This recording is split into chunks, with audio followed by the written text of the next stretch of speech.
Oui, il y a le côté conte de fées. Oui, enfin... j'y crois toujours pas, quoi. Agnès Martin-Lugan a récemment publié son premier roman sur Internet, sans passer par un éditeur.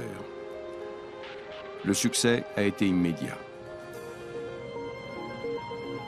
Comme elle, l'américaine Amanda Hawking a fait fortune et vendu près de 3 millions d'ouvrages. Une réussite inégalée à ce jour.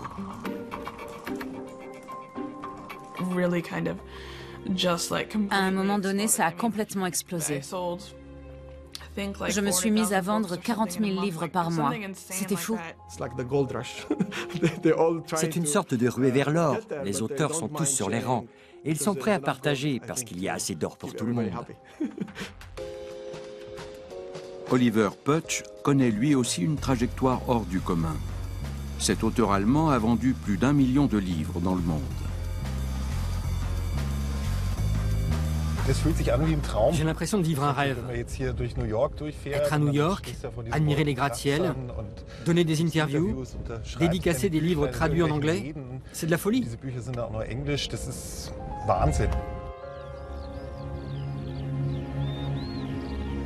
Quant à cette jeune Bavaroise, elle est peut-être également sur la voie de la reconnaissance.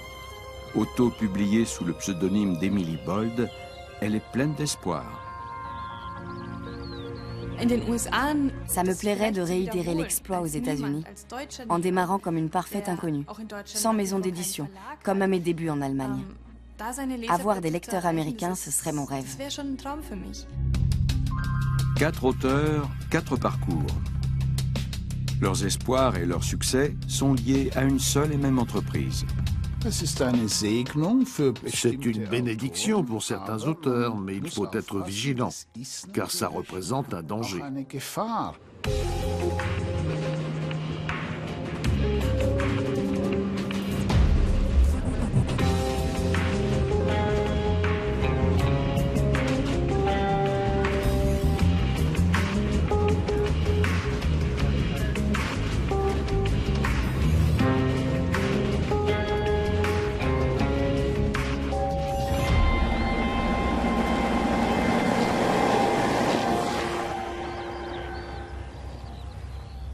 Notre histoire commence à la campagne, au cœur de l'Allemagne.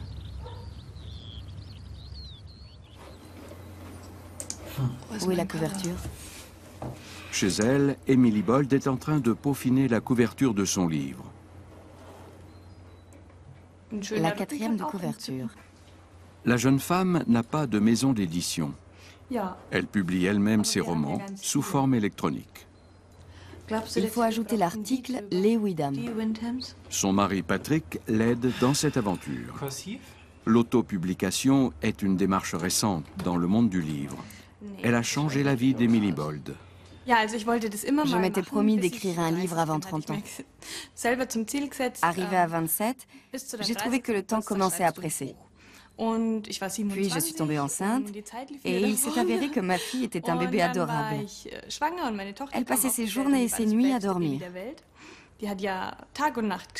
Du coup, je m'ennuyais. Je me suis dit que c'était le moment ou jamais de réaliser mon projet et j'ai commencé à écrire. Quand mon mari rentrait du travail et me demandait « Tu fais quoi ?», je répondais « J'écris un livre ». « Ah, ok ». Ni lui ni moi n'imaginaient où ça nous mènerait. Émilie, gardons son nom de plume, exerçait à l'origine le métier de laborantine en chimie. Sa riche imagination l'a poussée à écrire des romans d'amour historiques situés en Écosse, bien loin des lacs de Bavière, près desquels elle vit. J'aperçus brièvement son visage. La terre s'arrêta de tourner, le temps et l'espace s'évanouirent soudain. Les endorphines affluèrent brusquement à mon cerveau et tout se mit à briller d'un éclat presque douloureux. En 2010, elle envoie son manuscrit à quelques éditeurs. Ils m'ont tous répondu que je savais écrire, mais qu'il n'y avait pas de public en Allemagne pour des romans historiques à l'eau de rose. Je n'ai pas insisté, et je n'ai pas fait la tournée de toutes les maisons d'édition. J'en ai seulement contacté une dizaine et 5 agences. Puis je me suis découragée. Pour autant, elle ne s'arrête pas d'écrire. C'est alors qu'Amazon entre dans sa vie. Emily charge son roman sur la plateforme d'autopublication de la boutique du Kindle, la liseuse d'Amazon. Et là, surprise. À la fin de l'année, mon livre faisait partie des 20 meilleures ventes de la boutique Kindle. J'étais très fière, plutôt étonnée, mais un peu effrayée aussi. Tous ces gens étaient prêts à me faire confiance en téléchargeant mon livre alors qu'ils ne me connaissaient pas. Il fallait faire quelque chose. Emily construit sa propre marque sur Internet. Site, blog, présence sur les réseaux sociaux, un marketing complet qu'elle assure elle-même, tandis que son hobby devient peu à peu un travail à part entière. Du point de vue d'Amazon, Emily est l'auteur idéal. Elle fait tout toute seule et trouve encore le temps d'écrire un nouveau livre tous les 3 mois. Son dernier roman, le 9e déjà, s'intitule « Rêve perdu ». Elle s'apprête à le mettre en ligne pour 1,49 €. Le prix pour le Japon est calqué sur le prix américain. 1,49 €, c'est bradé, non? Ce n'est pas du haut de gamme, c'est sûr. Dans quelques heures, le livre sera disponible à la vente. Pendant les premières minutes après la mise en ligne, et même les premiers jours, jusqu'à ce que je reçoive les avis des lecteurs, je suis toujours très impatiente. Je me demande en tremblant si le livre va plaire. Je doute beaucoup. Quand on a un éditeur, il est là pour vous dire si le texte est mauvais. Moi, je fais tout moi-même, et ce sont les lecteurs qui me jugent.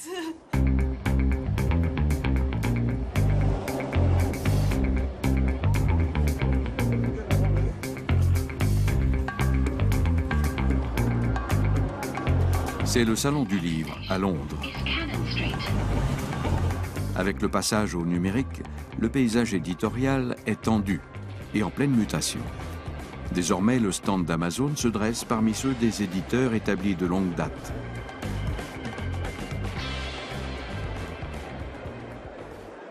Le géant de l'Internet est ici pour faire connaître ses services d'autopublication, un créneau lucratif sur le marché anglo-saxon. Il ne présente pas de livres, seulement des t-shirts sur lesquels on peut lire « Nous aimons les auteurs ». Pour nous, les auteurs sont des clients. Vous le constaterez en interrogeant les employés d'Amazon en général, et plus particulièrement ceux de CreateSpace et de Kindle Direct Publishing. On adore les livres et ceux qui les écrivent. Tous les jours, on se demande comment faciliter la vie des auteurs. Ce sont eux nos clients.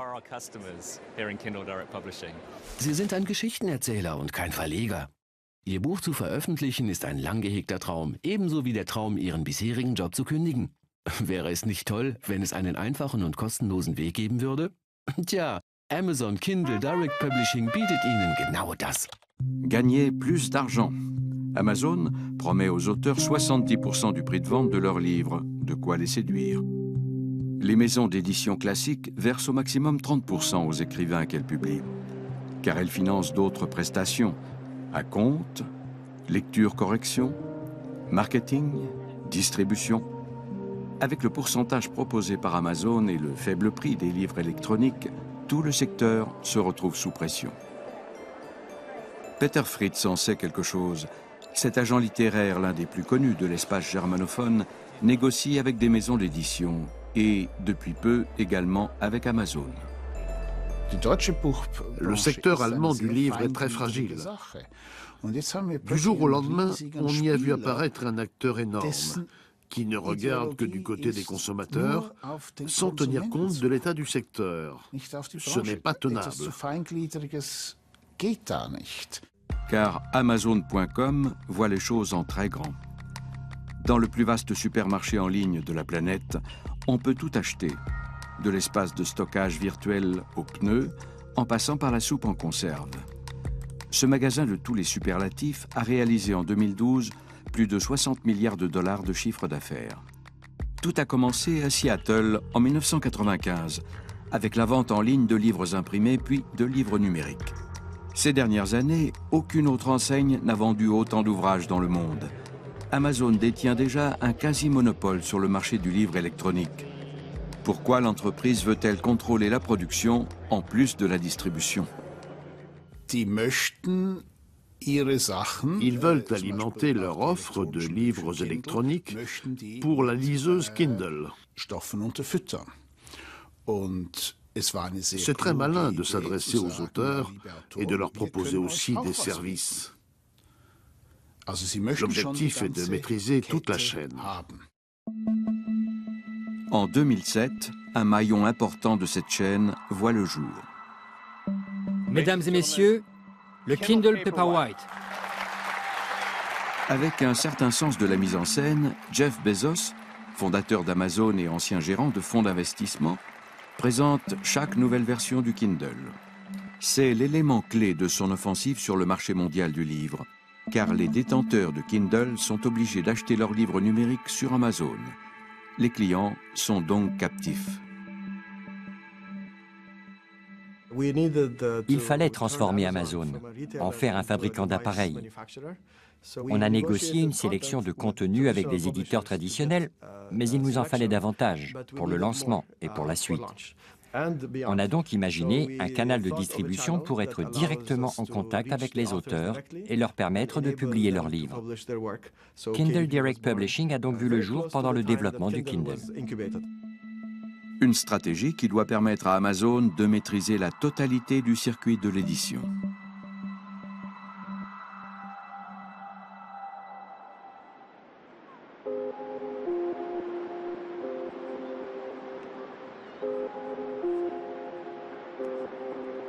Agnès Martin-Lugan ne savait rien de tout cela à l'origine.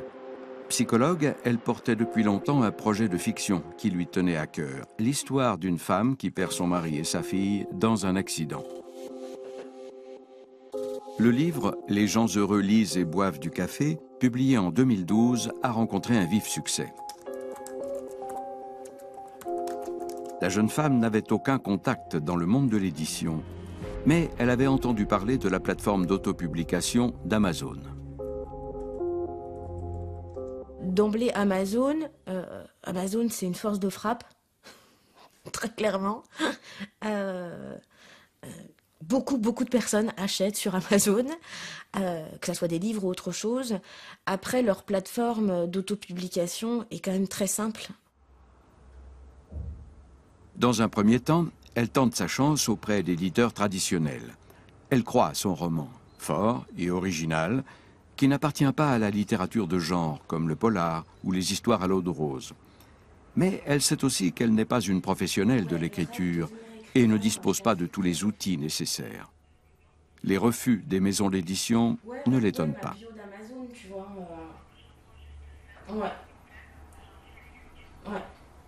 Ouais, nickel, c'est parfait. Les lettres arrivent les unes après les autres, forcément j'ai été refusée. Entre-temps, j'étais repartie dans une deuxième histoire. Je pouvais pas calmer ma logorée, quoi. Il fallait que j'écrive.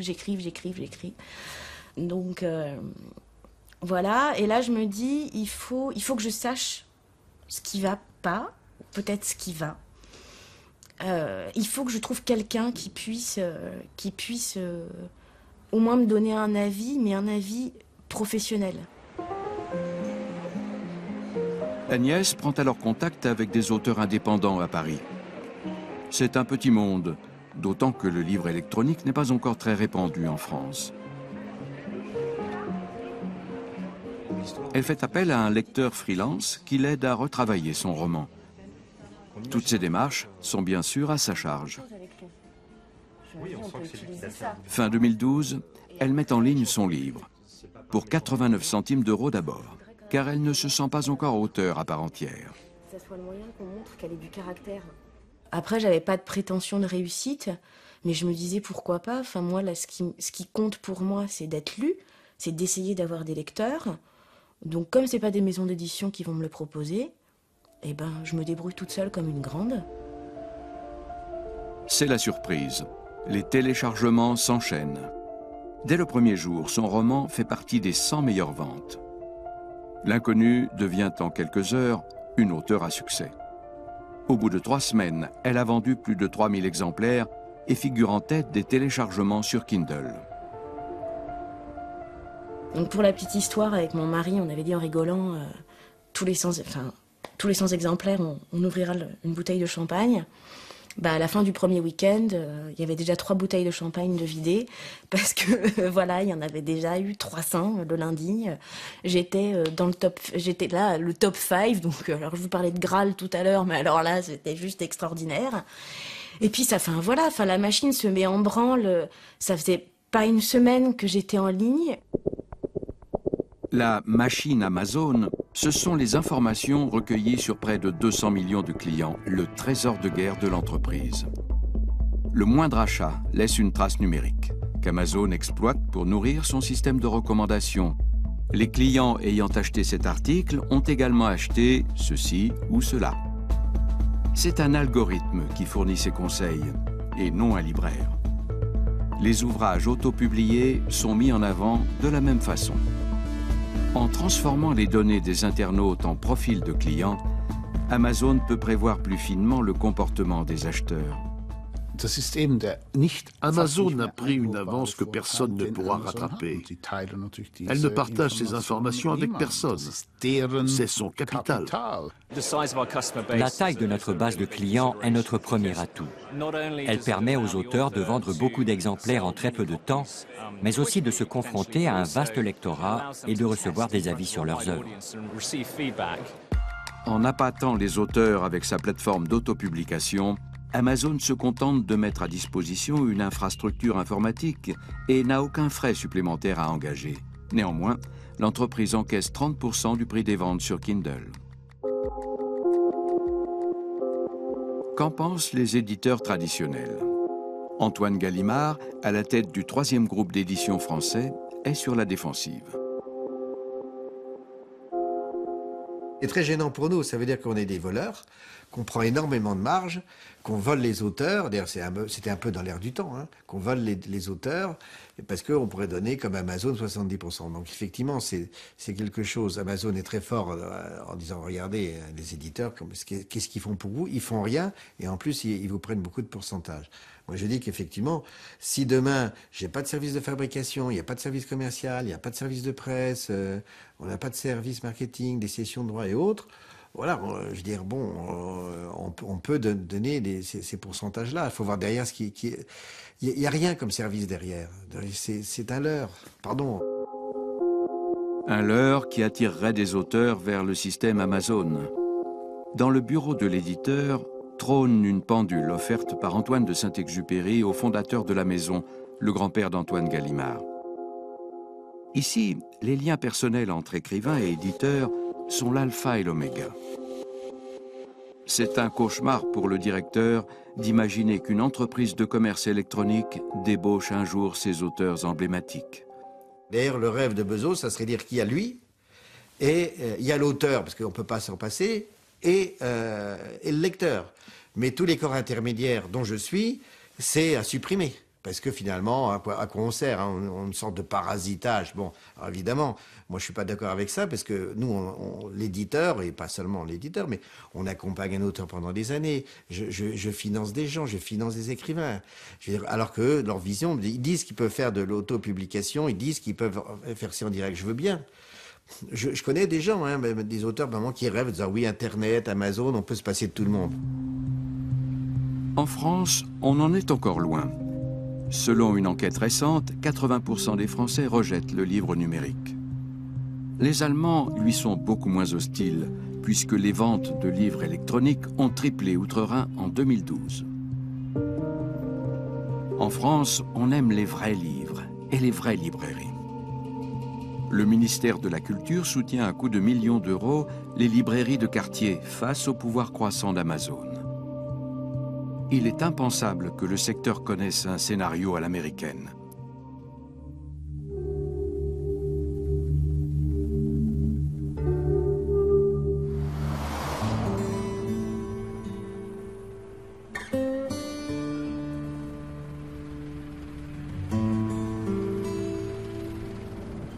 Austin est une petite ville du Minnesota, dans le Midwest américain.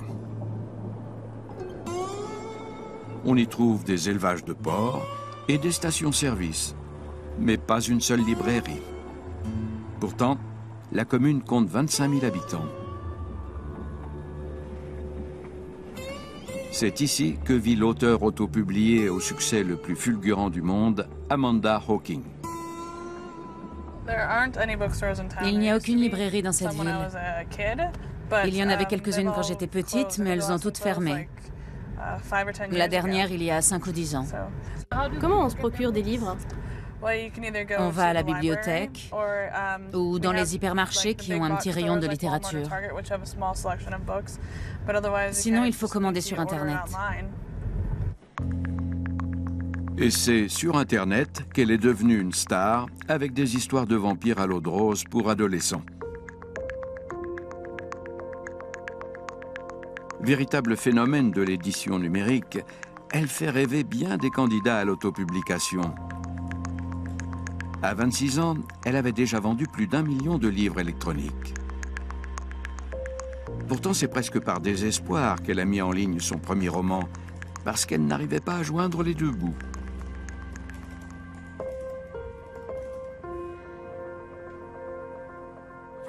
Longtemps, j'ai eu du mal à me considérer comme auteur ou auteur de best-seller. J'avais l'impression d'être une usurpatrice. Avant le succès, la jeune femme était aide à domicile. Issue d'un milieu ouvrier, enfant de parents divorcés, elle a pris très tôt l'habitude de s'évader dans des univers fantastiques, un goût qu'elle partage avec un vaste public. Aujourd'hui, elle compte de très nombreux fans et emploie un assistant pour faire le travail qu'elle accomplissait toute seule il y a encore 2 ans. À force d'enchaîner les semaines de 70 heures, elle était devenue otage de sa renommée.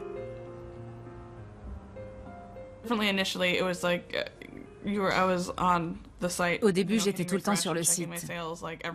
Je vérifiais toutes les 10 minutes les chiffres des ventes. Ça tournait à l'obsession. J'avais constamment un œil sur les ventes, les chiffres, les classements. Je guettais les critiques et les avis. C'est bien de savoir instantanément ce que pensent les lecteurs et de suivre les ventes en temps réel, mais ça finit par devenir dangereux.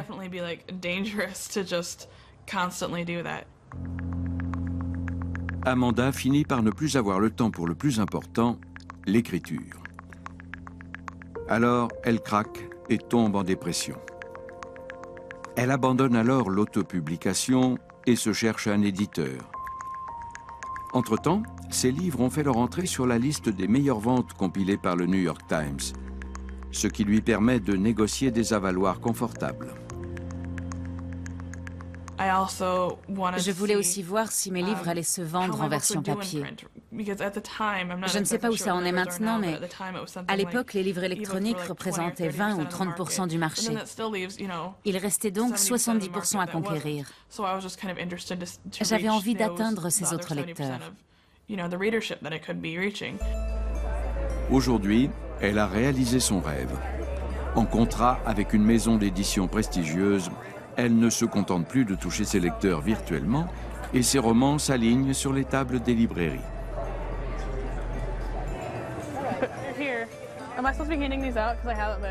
Qu'une star de l'autopublication passe à l'édition traditionnelle, voilà qui représente une perte pour Amazon. C'est sans doute pour cela que l'entreprise a franchi l'étape suivante en 2009. La création de sa propre maison d'édition, Amazon Publishing.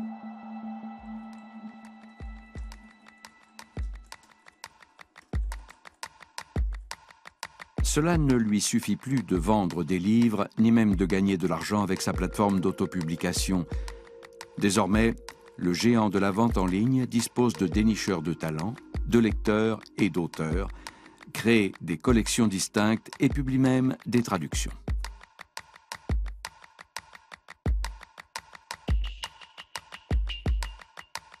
Dans son catalogue, nous retrouvons une vieille connaissance, Emily Bold. Ses romans numériques se sont bien vendus en Allemagne, à près de 200 000 exemplaires. Après son congé de maternité, elle n'est pas retournée à son ancien travail et s'est mise à vivre de sa plume. Un jour, elle a reçu une proposition inattendue du siège américain d'Amazon. Faire traduire un de ses livres en anglais et le publier à la fois sous forme numérique et imprimée.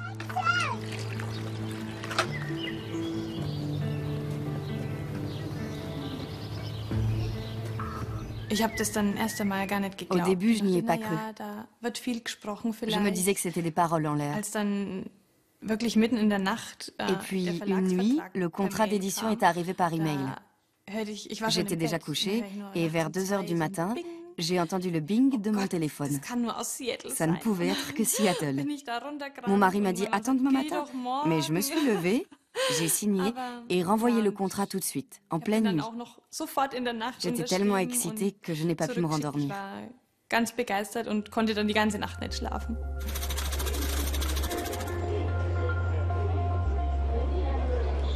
La perspective de voir un de ses romans imprimés et publiés lui donne des ailes.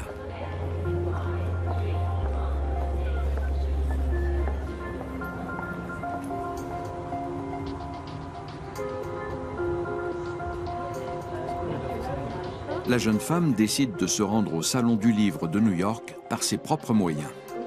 Elle est impatiente mais un peu tendue car elle n'a jamais mis les pieds aux États-Unis et pour cause, elle a peur de l'avion. Pourquoi s'infliger tout cela? Pour toucher mon rêve du doigt, tenir mon livre entre les mains dans une librairie américaine. Ça en vaut la peine.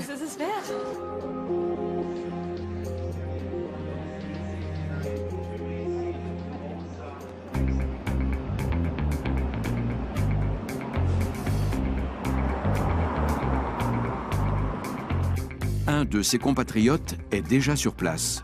Oliver Putsch commence une série de lectures publiques à Manhattan. Ce Munichois vend plus de livres outre-Atlantique que dans son pays d'origine et a déjà figuré dans la liste des meilleures ventes du New York Times. Lors de mon premier séjour ici, je ne savais vraiment pas à quoi m'attendre. À l'atterrissage, une limousine m'attendait. Et c'est là que j'ai compris. Je me suis rendu compte que j'étais connu ici. Je n'en avais pas conscience jusqu'alors.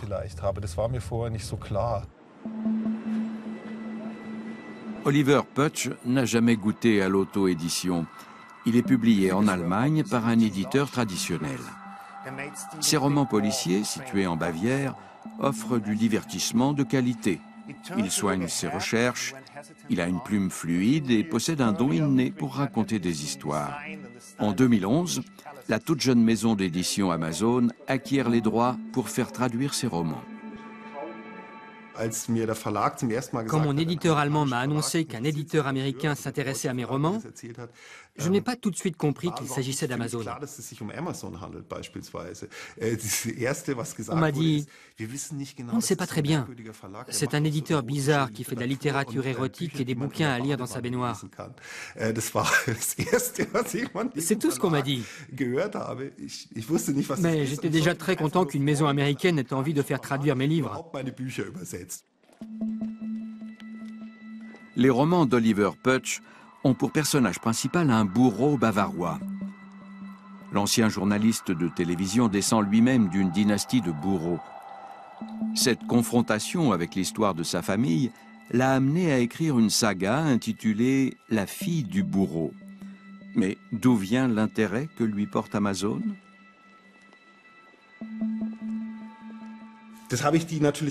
J'ai posé la question, bien sûr. La réponse était un peu floue. Apparemment, plusieurs facteurs sont entrés en ligne de compte. Amazon a regardé de près les avis laissés par les lecteurs de mes livres. Ils sont plutôt élogieux. Les gens mettent souvent 4 ou 5 étoiles. C'est le signe qu'il y a beaucoup de lecteurs qui trouvent ces livres bons. Ensuite, ils étaient peut-être à la recherche de romans un peu exotiques qui pourraient séduire le marché américain.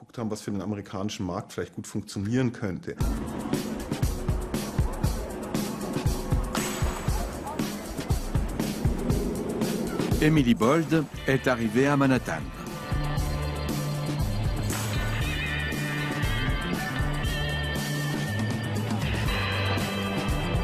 Elle découvre l'atmosphère unique de New York.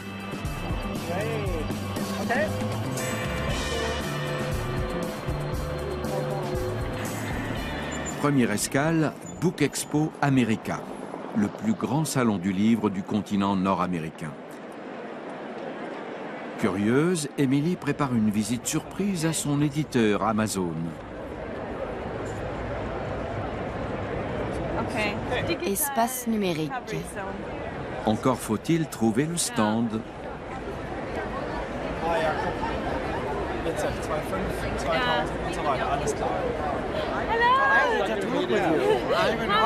Cet homme semble être son éditeur. Manifestement, il ne l'attendait pas, surtout pas avec une équipe de tournage. Emily a beaucoup de questions à poser, mais elle veut savoir avant tout où se trouve son roman, tout frais sorti des presses.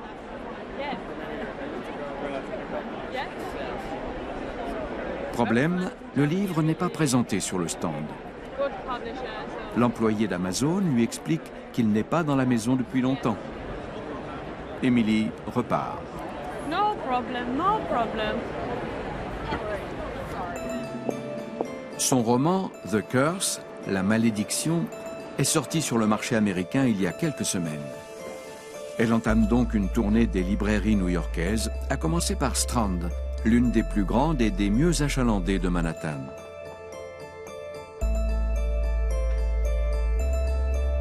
L'ouvrage n'est pas en rayon. Peut-on le commander?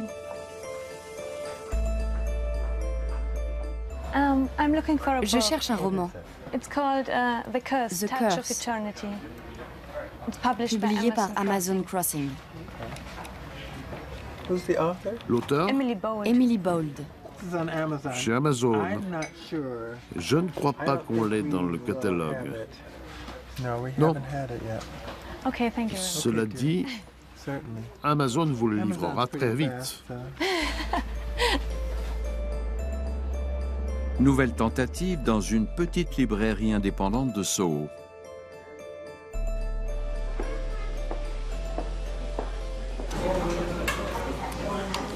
Emily Bold, c'est ça? On devrait la voir? Ah oui. Puis dans une grande enseigne du quartier de Midtown. Alors, tu l'as trouvé? Non, Barnes & Noble ne vend pas de livres publiés chez Amazon. Ils te l'ont dit? Oui, je m'en doutais, mais c'est bien d'en avoir confirmation. Emily ne baisse pas les bras, elle qui se réjouissait de pouvoir acheter son livre dans une librairie ou au moins le commander.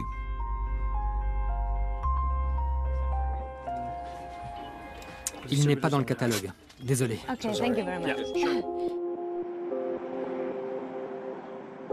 La jeune romancière est déçue de constater que les livres publiés par Amazon n'ont pas droit de citer dans les librairies de New York. Bien sûr, elle n'en a visité que 4, choisis au hasard. Mais elle a bien perçu les réticences à l'encontre de son éditeur.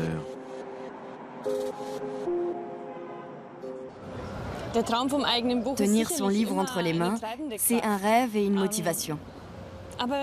Mais c'est comme le projet de devenir écrivain. Ce sont les lecteurs qui font l'auteur. Et les lecteurs savent trouver les livres. Un auteur peut passer inaperçu dans le marché du livre, mais avec le temps, il va prendre de l'envergure et gagner des lecteurs. Et ils trouveront toujours leur auteur, partout dans le monde. Traditionnellement, c'est le rôle d'une maison d'édition de rendre ses ouvrages disponibles en librairie. Amazon n'y parvient pas.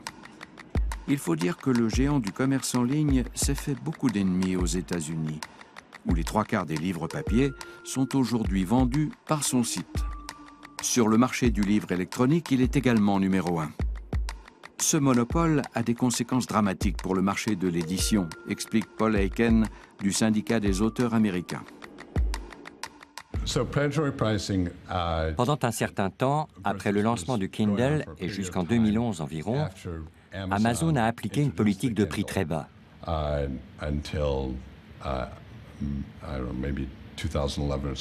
J'ignore si c'est encore le cas.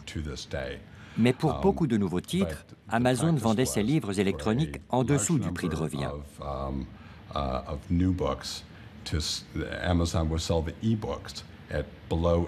D'ailleurs, c'était merveilleux pour les auteurs, car le site achetait les livres au prix fort et les revendait en masse très bon marché.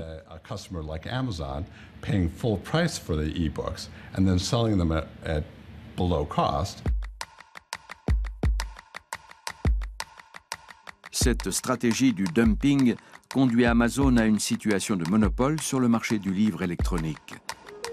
Le monde entier télécharge des livres numériques sur ses liseuses, tandis que les libraires périclitent et que de vastes territoires, notamment aux États-Unis, deviennent des déserts culturels.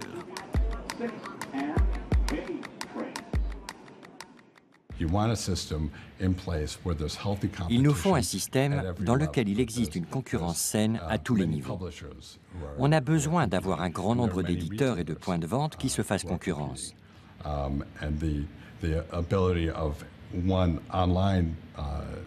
Il n'est pas souhaitable de voir un seul site de vente en ligne rafler la mise parce qu'il a de l'argent et qu'il peut se permettre d'en perdre durablement sur certains segments du marché.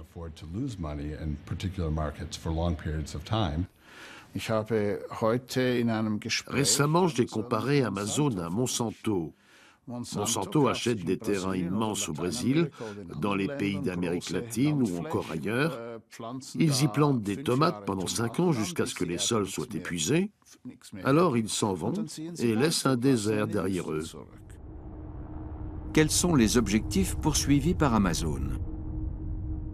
Pour le savoir, nous nous rendons à son siège social de Seattle.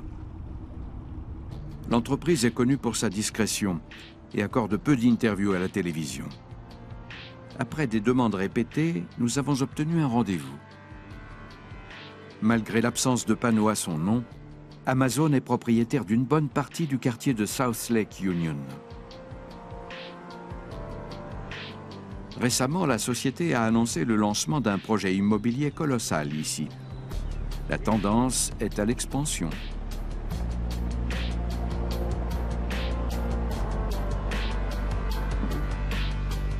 Nous n'avons le droit de filmer que certains endroits. Pas l'équipe de publication ni le service Kindle qui se trouve en zone haute sécurité. Dans une salle de réunion impersonnelle, nous rencontrons le vice-président d'Amazon Publishing. Nous voulons faire des expériences, inventer de nouveaux modèles et de nouvelles façons d'aborder l'édition pour augmenter notre lectorat. C'est le rôle de l'édition, faire connaître des auteurs à un plus grand lectorat. Le secteur est en pleine mutation. Si on se positionne comme intermédiaire entre l'auteur et le lecteur, on doit apporter une valeur ajoutée. Il faut expérimenter, voir ce qui fonctionne et quels sont les modèles viables. C'est la nature profonde d'Amazon Publishing, un laboratoire qui teste ce type de modèle.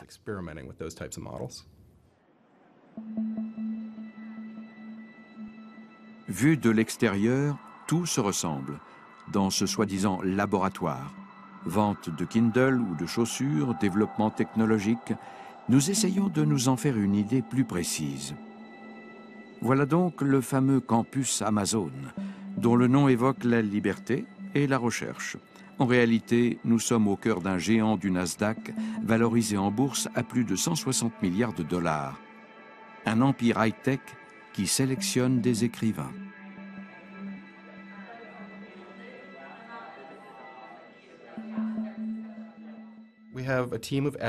Notre équipe de publication commence par étudier les chiffres de vente. On a la chance de disposer de ces données à l'échelle mondiale.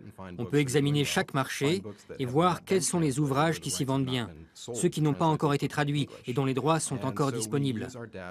On resserre ainsi la sélection. Ensuite, un petit groupe d'éditeurs dans chaque pays nous aide à choisir des œuvres qui peuvent être traduites et qui ont de bonnes chances de rencontrer le succès. Les chiffres de vente. C'est ainsi qu'Amazon repère ses auteurs. Son catalogue comprend beaucoup de littérature de genre, des polars, des romans érotiques, des histoires à l'eau de rose, essentiellement de la littérature de divertissement. Pour la littérature de qualité, a fortiori pour le prochain prix Nobel, il faut aller voir ailleurs. La logique est avant tout celle de la rentabilité. Comme le dit Jeffrey Bell, il s'agit d'augmenter le lectorat. Pour ce faire, le vaste réseau de distribution d'Amazon devrait être un atout.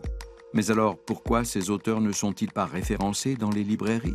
Pourquoi est-il si difficile de se procurer un roman comme celui d'Emily Bold? On se concentre sur les 200 millions de clients dans le monde qui achètent sur notre site. On fait du marketing direct auprès d'eux en leur conseillant des livres susceptibles de leur plaire. Le roman d'Emily apparaît évidemment dans ses recommandations.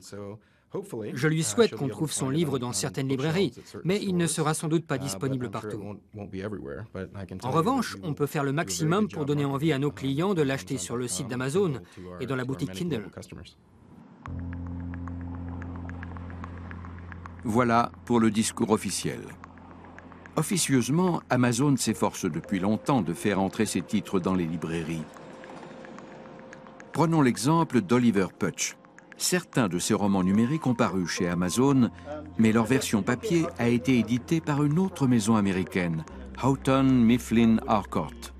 Celle-ci publie aussi des titres de l'auteur allemand en exclusivité. C'est une sorte de cheval de Troie pour Amazon, qui fait ainsi son entrée dans les librairies.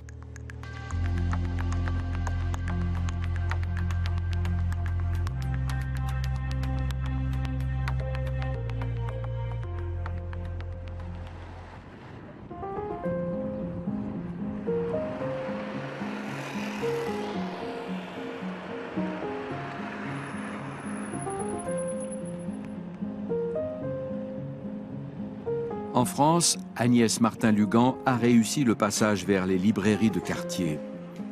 L'éditeur Michel Lafon a repéré son succès chez Amazon et lui a proposé un contrat. Désormais, la jeune femme rencontre ses interlocuteurs en personne et son roman est distribué plus largement.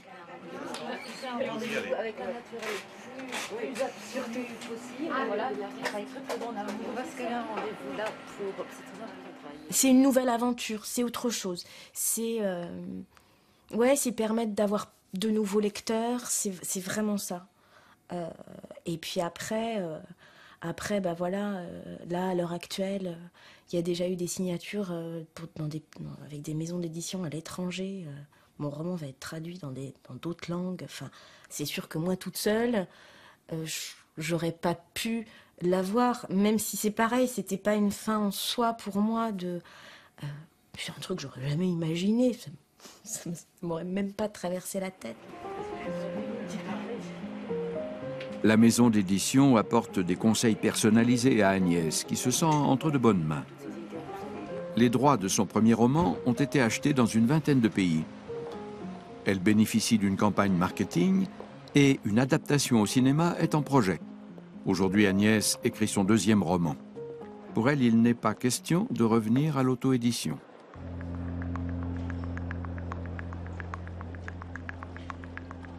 Le Salon du Livre de Francfort est le plus grand de la planète. Il accueille plus de 7000 exposants. Le marché allemand du livre est le deuxième au monde. Nous nous attendons à trouver un stand Amazon, mais il est bien caché.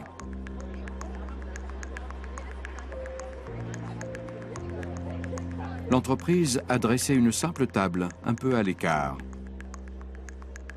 Pourtant, le géant américain s'apprête à renforcer son activité d'édition en Europe. Un responsable d'édition a été nommé pour l'Allemagne, mais il n'est pas autorisé à nous parler.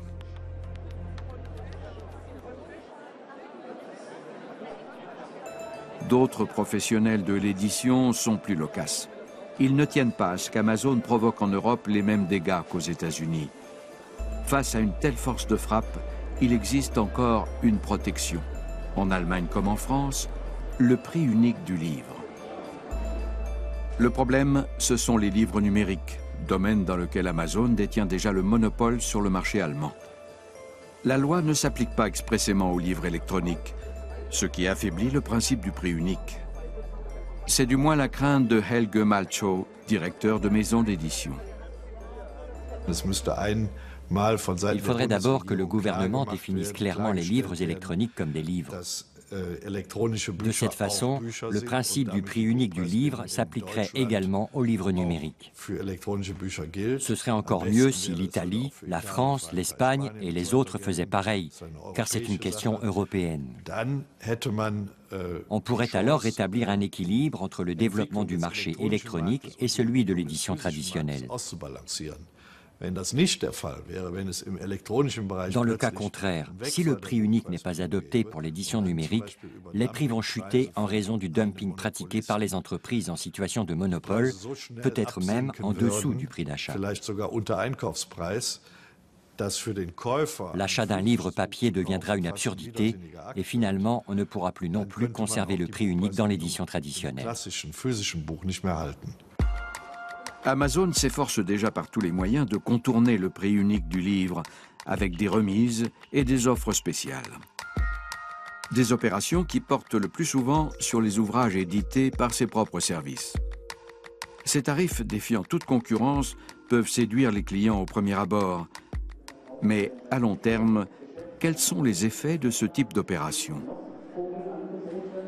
Au Salon du Livre, on en débat. Il faut protéger le prix unique du livre à l'ère de la révolution numérique. L'accord de libre-échange en cours de négociation entre l'Union européenne et les États-Unis inquiète beaucoup l'association des libraires allemands. Pour Alexander Skipis, l'édition et le prix unique du livre ne doivent pas faire partie de l'accord ni donner lieu à des négociations. Les grands sites de vente en ligne voient d'un mauvais œil le prix unique du livre. Ils préféreraient que la compétition des prix joue pleinement pour établir leur monopole encore plus vite. Mais ça, nous ne le voulons pas. Et la France non plus. Il faut donc que ce débat soit mené au niveau européen. Il est certain qu'Amazon s'attend à ce que le prix unique du livre soit aboli dans ces négociations. Nous devons tout faire, notamment à l'échelle de l'Union européenne, pour qu'Amazon n'arrive pas à ses fins. Si cet ultime verrou sautait, plus rien n'arrêterait les géants du commerce sur Internet. Le marché du livre tel que nous le connaissons s'effondrerait. Les éditeurs et les librairies ne pourraient pas lutter contre les prix sacrifiés de la vente en ligne.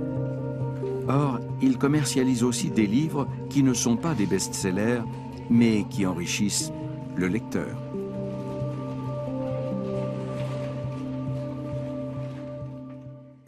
Le plus inquiétant, c'est le risque de voir disparaître un canal de distribution très important pour les petites et moyennes maisons d'édition. Là où les librairies de quartier ferment, les petits éditeurs disparaissent aussi. C'est une perte de diversité culturelle, car il s'agit souvent de maisons d'édition qui publient des œuvres sortant des sentiers battus et qui enrichissent notre paysage culturel. Publier des œuvres sortant des sentiers battus, faire émerger des textes et des auteurs inconnus dont on ignore s'ils se vendront, les maisons d'édition doivent être prêtes à prendre des risques et à assumer leurs choix.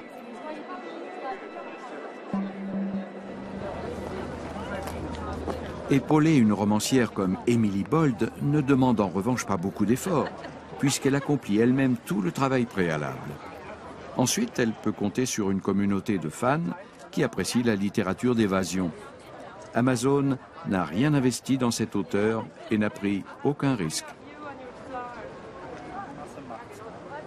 Emily est au Salon du Livre de Francfort. Venue sans invitation d'Amazon, elle se présente comme une auteure auto-publiée et assure sa promotion, comme toujours. Elle tient enfin entre les mains son roman publié en anglais par Amazon. L'ouvrage est arrivé de Seattle par courrier. Mais où est son rêve de voir ses livres sur les tables des librairies? Ça ne fait pas longtemps que je me suis lancée. J'ai tout mon temps. Bien sûr, j'ai des projets et j'aimerais aller de l'avant. J'espère que l'aventure n'est pas encore terminée. J'ai un tempérament rêveur et je crois en moi. Alors on verra bien. Pour elle, les efforts ont payé. Amazon lui a permis de devenir une story-seller, une vendeuse d'histoires. Elle a même quitté son ancien travail. Mais il reste tous les auteurs dont les livres ne correspondent pas au goût du grand public. Et nous, lecteurs, qui avons soif de romans dérangeants, bouleversants, surprenants, même s'ils se vendent mal. Ces œuvres-là existeront-elles encore quand un Amazon contrôlera la distribution et le contenu des livres?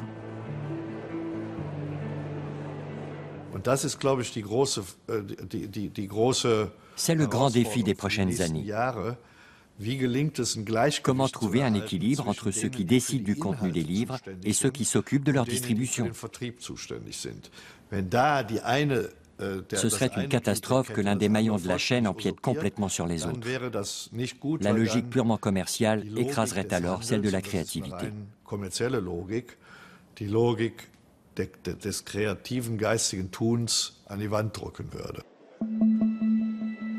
Les flux financiers empruntent toujours la voie la plus facile.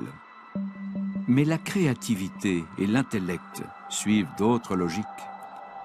À nous de savoir si nous voulons laisser à de grandes entreprises en situation de monopole le soin de décider ce que nous lirons demain.